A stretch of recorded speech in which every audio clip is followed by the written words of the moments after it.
Speaking of the outcomes, though, when we look at what Fiserv is trying to do here, what were your desired outcomes for this transformation project?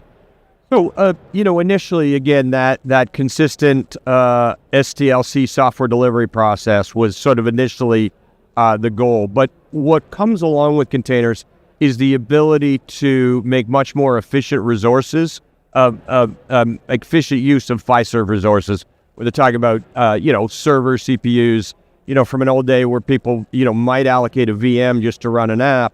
Now, as CPUs get more powerful, we can, Kubernetes and containers allows us to package many more applications, particularly, and run them with those same hardware resources. So the density kind of comes into play. The density comes into play, and obviously that has follow-on effects on your environmental footprint, your power requirements.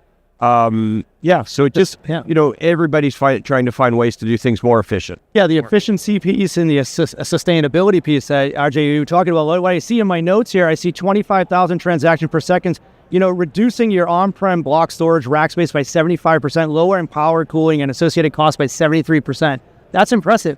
What are your thoughts on that? Yeah, no, absolutely. So I think, and John was mentioning, we're trying to drive this more efficient backup, faster backup.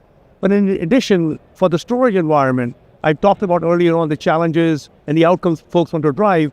Those are the kind of outcomes, 75% reduction in block storage rack space, 73% reduction in power consumed, while getting 25,000 plus per second or more transactions through the system, right?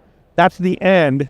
How do you do both of them? And those are the kind of outcomes, with Portworx and Pure Storage working with Fiserv that the teams have managed to accomplish.